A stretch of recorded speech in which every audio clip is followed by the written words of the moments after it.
Bollywood actress Rakhi Sawant इन दिनों अपने song की प्रमोशन में बिजी हैं। प्रमोशन के दौरान हाल ही में राखी ने कुछ ऐसा कह दिया जिसे सुनकर उनके फैंस भी हैरान हैं। राखी ने कहा कि वो आलिया की तरह झट से शादी और पट से बच्चा पैदा करना चाहती हैं।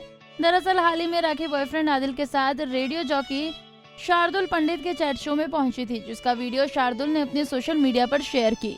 वीडियो में राखी ने अपनी शादी की बात करते हुए कहा कि आलिया को देखो, फटाफट माँ बनी है, चट शादी की और दूसरे दिन ही माँ बन गई। मैं भी चाहती हूँ कि जिस दिन मेरी शादी हो उसी दिन मैं माँ बन जाऊँ, पूरा पेट बाहर आ जाए। बाद में शार्दुल पंडित राखी से बोलते हैं कि अभी शादी कर लो और मेरे ही फेरे ले लो, जिसके बाद राखी और आदिल शार्दुल के फेरे लेते दिखाई देते हैं। शार्दुल द्वारा शेयर की इस वीडियो पर लोग अलग अलग कमेंट्स कर रहे हैं।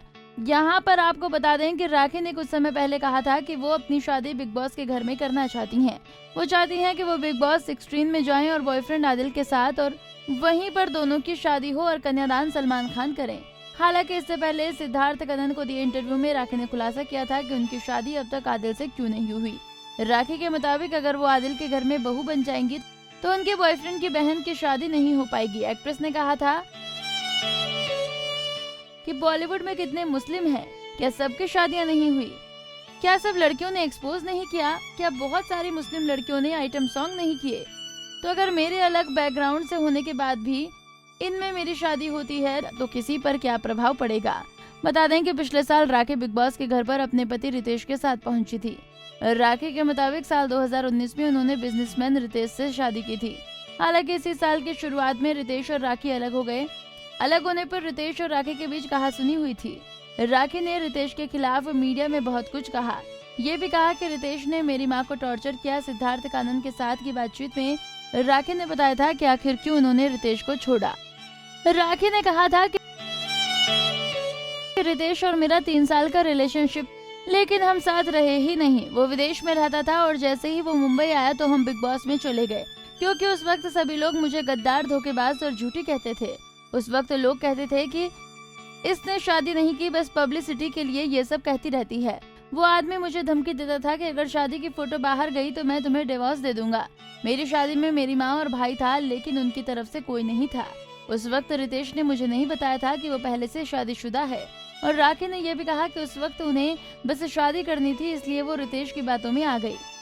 बाद में राखी ने अपने रिश्ते टूटने की वजह बताई। राखी कहती हैं, पहले बिग बॉस में उसने मुझे अब्यूज किया। कोरोना में मैं वहाँ रही जहाँ पर एक बेड भी नहीं था। माँ मेरी अलग रहती थी। कैंसर की वजह से रितेश ने एक बार आकर नहीं देखा कि उनकी बीवी कैसी है। उस वक्त 7-8 महीने मेरे लिए बहुत मुश्किल रहे। वहीं राखी ने यह भी बताया कि रितेश ने उनकी माँ के साथ बहुत बुरा व्यवहार किया। राखी कहती हैं कि रितेश ने मेरी माँ को खून के आंसू रुलाए। मैं बिग बॉस में थी, मेरी माँ को कैंसर का यूटरस का अटैक आया। उस वक्त वो खून से लथपथ हो गई थी। मेरी माँ ने रितेश को फोन किया और कहा कि राखी नहीं है, मुझे अस्पताल ले जाने के लिए पैसे चाहिए। हालांकि मैं अपने बैंक के पासवर्ड उसे देकर गई थी कि माँ को इलाज के लिए पैसे दे देना। इसने मेरी माँ का फोन ही नहीं उठाया। मेरी माँ मरने ही वाली थी, सारा शरीर का खून बह गया, लेकिन इस शख्स ने पैसा नहीं दिया। बाद में मेरे भाई ने कहीं से पैसे लेकर मेरी माँ को अस्पताल में भर्ती करवाया। अपनी माँ के कैंसर ट्रीटमेंट की बात करते हुए राखी कहती हैं कि बिग बॉस के घर में मुझे पता चला कि मेरी माँ को कैंसर है। उनके सिर पर एक बाल नहीं था, हालांकि उन्हें अपने बालों से बेहद प्यार था। बाहर आकर मुझे पता चला कि रितेश ने मेरी माँ के साथ ऐसा किया और उसे मरने के लिए छोड़ दिया। मैंने सलमान सर से मदद मांगी और उन्होंने ही मेरी माँ का इलाज करवाया। फिलहाल राखी अपने प्यार आदिल के साथ काफी खुश हैं और फैंस भी चाहते हैं कि दोनों शादी कर लें। नारी से जुड़ी मोर अपडेट्स के लिए हमारे इंस्टाग्राम को फॉलो, फेसबुक को लाइक और यूट्यूब चैनल सब्सक्राइब करना ना भूलें।